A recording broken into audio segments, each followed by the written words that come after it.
If you follow this step-by-step system that I summarized from 7 different books on habits, I promise you'll have a much easier time destroying any bad habit for the rest of your life. I've been able to cut out porn, social media, laziness, procrastination, video games, mindless entertainment, and my addiction to overeating junk food, and have been able to go from this to this. So let's get you to make the same transformation. Step number 1 to destroy your bad habits. These steps are actually life-changing. I'm not just saying that. These are the best things that you could possibly do, but the problem is a lot of people just gloss over them because they just want the practical ABC steps. Ali, how do I set habits, actually stick to them? How do I destroy habits? Just tell me what I need to do. And that's like putting a band-aid over the problem instead of doing surgery to fix the underlying issue. We want to do surgery, and that's what these steps are. Step number 1 covers 2 powerful steps that I already mentioned in my previous video, how to start good habits and actually stick to them, full guide. So right now I'm just going to summarize them, kind of go over the key points. But if you want a full detailed step-by-step breakdown, check out that video. Create a vision, an anti-vision, and change your identity. A vision is what your future life will look like if you keep doing the good habits and stop doing the bad habits.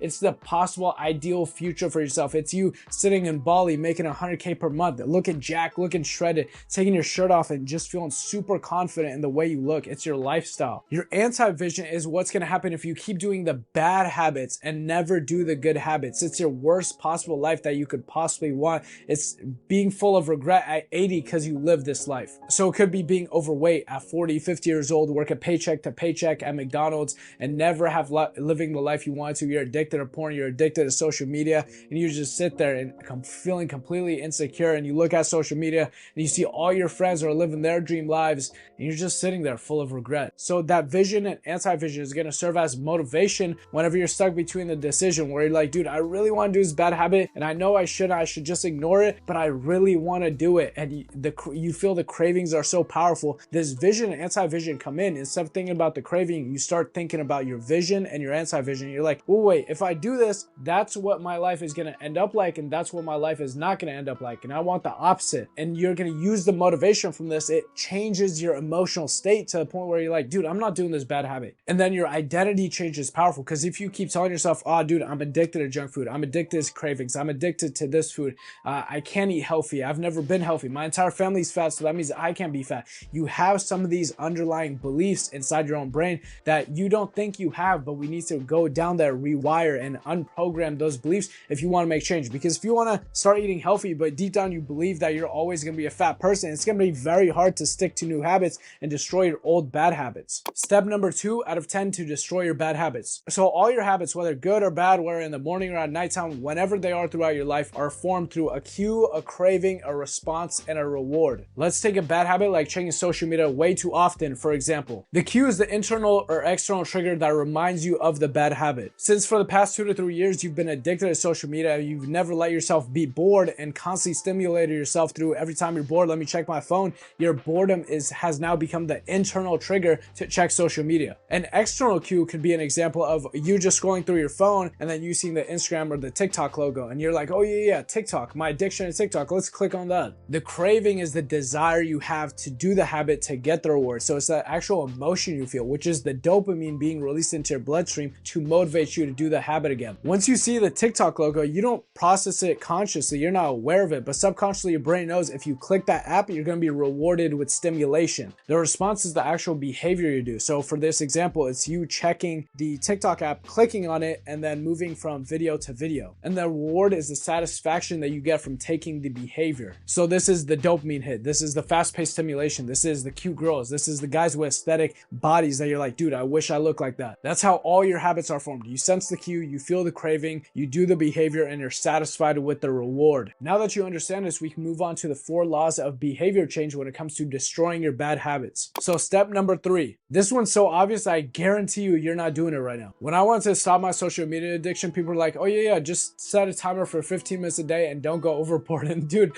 I'm gonna be honest with you, that never worked. Or they would say, just wait until you finish your work and then do it after. Maybe like 4 p.m. is your time where you can start going on social media. And again, that never worked. But the only thing that worked for me is when I deleted the apps completely. That way, there was no cues coming on my screen of, okay, oh yeah, TikTok is here, Instagram is here. I didn't have anything to look at. So step 3 is make it invisible. Get your bad habit out of sight, out of mind. If it's junk food, don't even buy junk food or put it in the back of the fridge or the pantry. So when you open up your fridge or pantry, it's not immediately in your environment. And a lot of people, you'd be surprised how much much wrappers they have in their trash or just around their environment. And if you see an Oreos wrapper there, a Chips Ahoy wrapper there, and some soda there, dude, it's constantly in your head. Oh yeah, sugar. Oh yeah, cravings. Oh yeah, junk food. Remove all the triggers in your environment. And also a good way to think about it is the who, what, where, why, when of your triggers. When are you constantly triggered of your bad habit? And this is going to take some brainstorming and some staring at a wall with no stimulation and think, okay, you know what? When I do hang out with my friends, I'm more triggered to do that bad habit. This is what happened when I noticed I was addicted to vaping and I wanted to stop. And I was like, dude, I can avoid it as much as possible when I'm by myself, but there's no way I can hang out with my friends and stop doing this bad habit, because every time I'm around them, they're constantly hitting it, they're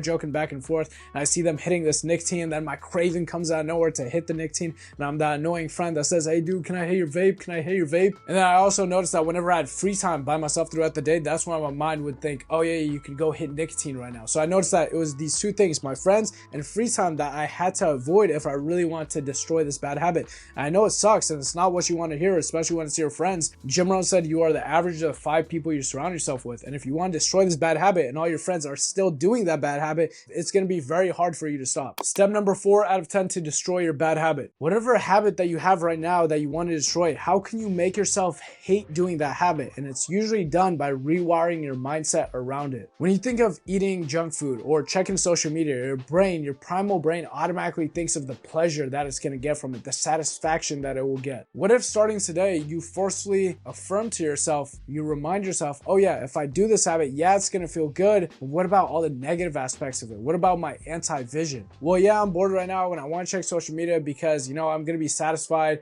and it's going to be fun, and, you know, all the fast-paced edits is something I want to see, but I'm going to waste time, man. I'm going to be unproductive and my attention span will decrease. I'm going to be less motivated to do something after, and I'll realize maybe years from now that I've wasted my life so many hours on something completely unproductive. Well, yeah, I want to eat junk food right now and it's going to taste really good, but if I do that, then I'm not going to hit my calories for today. Then I'm never going to get the aesthetic body that I always wanted. I'm going to live my entire life being fat and unable to control cravings. I'll probably never get my future wife that I want to, and yeah, man, that's a miserable life. So you see, when it comes to your bad habit, it's so easy to automatically think of the satisfaction that you're getting, but what about if you force yourself to start thinking about the negative aspects of it? So how can you make yourself hate doing your habit and make the craving unattractive? Step number 5 out of 10 to destroy your bad habits. Okay, so you love Taco Bell, but you want to stop eating it. If Taco Bell was right around the corner from your house, how often would you eat it? Probably a lot. Okay, if it's 20 minutes away from your house, how often would you eat it? Probably a little bit less. If it's 3 hours away from your house, how often would you probably eat it? Probably never, unless you're really, really committed to Doritos Locos Tacos. The point I want to make is if you increase the friction between you and that habit, then it's going to be much easier to not do that habit, which is step number 5, make it difficult. This means delete the apps that make it easy to order food, but also delete your accounts. So now you have to make new accounts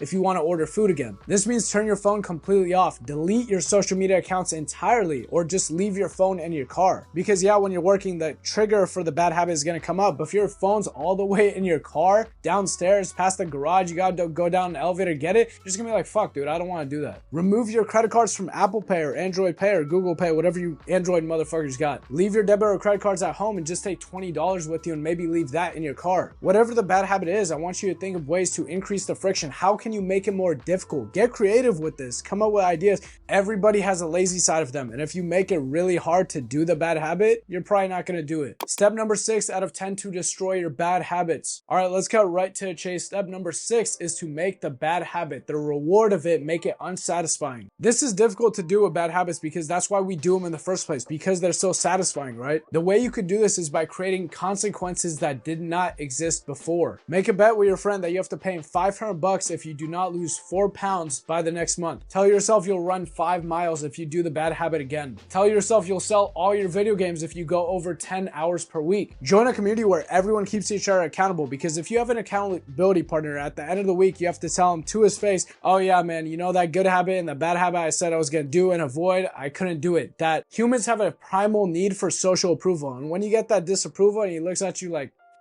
that's gonna hurt. That's gonna stay in your brain. Even if you think, oh yeah, that's not gonna be that bad, I don't really care for people's opinions. When you look in somebody's face and tell them, it almost resembles to yourself. It creates an oh shit feeling, like, damn bro, I told them I was gonna do something and I couldn't stick to it. And whatever consequence you create, it has to be painful. It can't just be something, that's kind of bad. Like if you tell yourself, oh yeah, I'm not gonna do this bad habit or else I'll run a mile. Okay, boo hoo, you have to run a mile. You'll get over it. But if you have to run 5 miles, bro, out of breath, it's gonna hurt. It's gonna be painful. $100, losing $100, that's not that bad. Okay, you'll get over it. But losing $500 or $1,000, that one's gonna hurt. You're gonna be hurting for quite a while after that. So how can you create painful consequences for doing your bad habit to make it unsatisfying? Step number 7 out of 10 to destroy your bad habits. All right, we're getting to some of the best tips, so I need you to listen up right here. All right, so we have your vision and anti-vision as motivation to not do this bad habit again. We're working on changing your identity so it comes easier to not do this bad habit. You've learned the underlying psychology of how habits are formed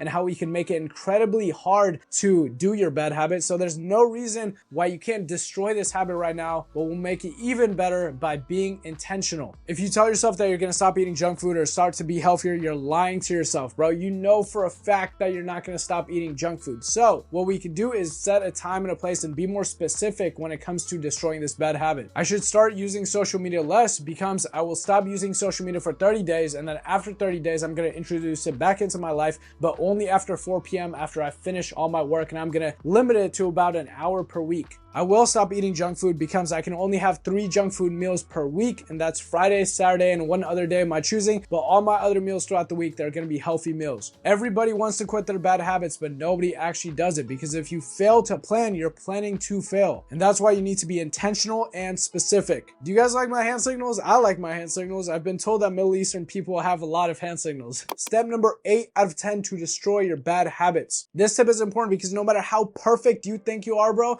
we're all human and we mess things up. Even me, bro, and I'm a god. So you listen to this weird dude on YouTube and you're like, okay, I'm gonna stop eating junk food. And you stop eating junk food entirely and you stick to 2 junk food meals per week, and you do that for about 2 weeks, but the 3rd week comes and you just have an entire binge day. I mean, you order the whole goddamn Taco Bell menu. You get that Dorito Loco Taco, you get those little Cinnabon Delights, you get that Baja Blast, and you're just sitting there after 5,000 calories and you're like, fuck, dude, I messed up. All right, and now you're wondering, okay, that handsome motherfucker on the internet, Ambitious Ali, what's his plan? What do you do then? The first tip is to destroy your all or nothing mentality. Just because you went over your bad habit by about 200 calories, 500 calories, even 1,000 calories, that doesn't mean, okay, I fucked up, might as well just do all the bad habits now. That's like saying, hey doc, since I already have lung cancer from all the cigarettes and vape I've been doing, can I just start drinking uncontrollably, and can I just start doing coke? Because since I already have lung cancer, what's the worst that's gonna happen when I do these? That sounds so stupid. And the second part of this step is to make sure you don't do your bad habit twice in a row.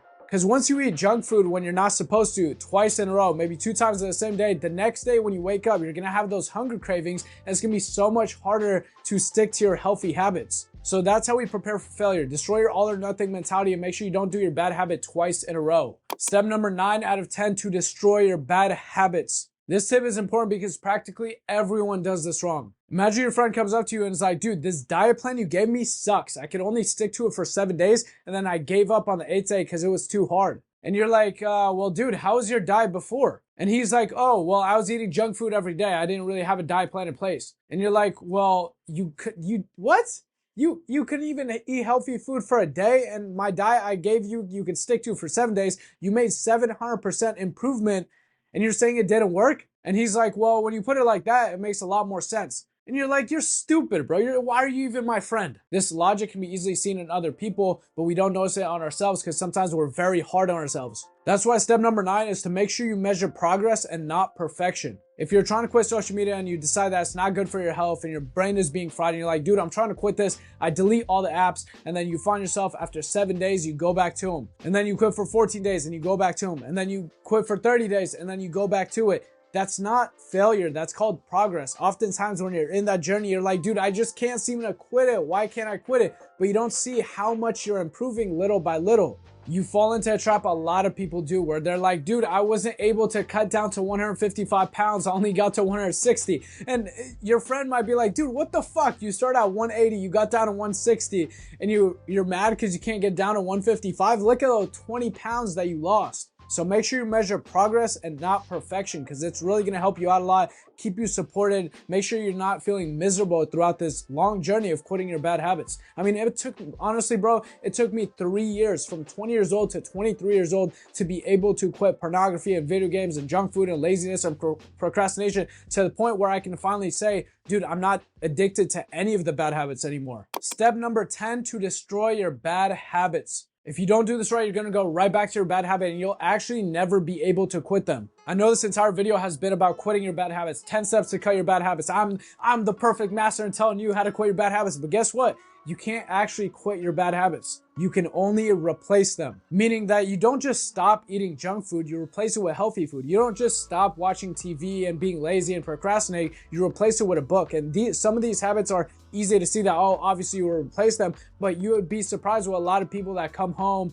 and they're on the NoFap forums and they're like, dude, I'm trying to quit porn and I just come home and I'm just hit with a bunch of cravings. What else do I do? Motherfucker, start a business, read a book, go to a gym, something. If all you do during that time where you usually do your habit is just sit and be bored, guess what you're gonna do? You're gonna do your bad habit, because if you don't have a plan or replace it with something else, then that's all you're leaving it up to your emotions and you have no other choice. When I wanted to do a 30-day challenge to remove Diet Coke just to see if I could do it, I knew that it was going to be hard in the beginning and I had to replace it with something else because the cravings would pop up. So in the beginning, I always had 2 sparkling waters with me for that day in case I did have those cravings. And then I told myself, okay, after a week or 2 weeks of this, then I'm going to stop the sparkling water and only drink water. And then I made sure I always had a filled water bottle with me. Otherwise, if I have nothing else and I'm at the restaurant and I'm like, dude, I'm really thirsty, then what else am I going to do? Obviously, I'm going to give in to a Diet Coke craving. So I need you to plan this out and ask yourself, what habit are you going to replace your current bad habit with? Okay, so I promise if you do every single step and with a little bit of willpower, you're going to find it 100 billion, jillion, medillion times easier to destroy your bad habits. We're going to go over a recap right now, but make sure you check out the Notion document in the description for a step-by-step guide on how to destroy your bad habits. Make a vision and an anti-vision. Write about it, then draw it, then carry it with you everywhere until it is ingrained into your mind. And every time you think about maybe doing your bad habit, oh, would it be that bad if I do it? Think about the life that it's leading to and think about the worst possible life that it could lead to. So you have those as motivation. Every time I'm stuck with the craving of, oh, should I eat junk food? Then I'm like, dude, I'm not gonna stick to my calories today. I'm never gonna get to my aesthetic physique. I'm gonna spend my entire life being complacent because I got newbie gains and never been able to progress past that. And that fucking hurts, bro. I don't want that. So immediately I'm like, dude, I'm not doing the bad habit. Change your identity through affirmations and action. Decide the person you want to be and then prove it to yourself with small wins. Don't say I'm trying to quit this. Don't say I'm trying to quit that.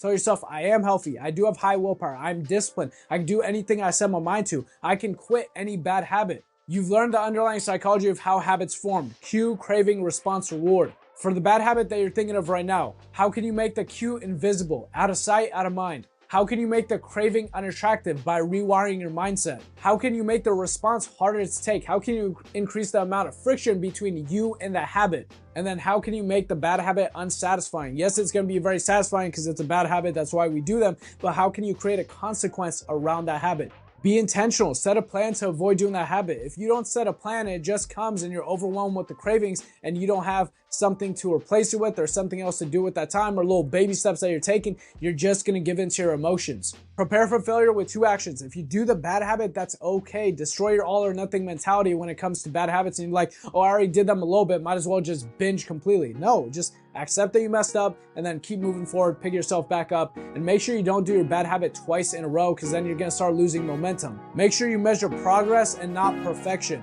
My name is Ambitious Ali. Train like a warrior, think like a monk, and live like a stoic.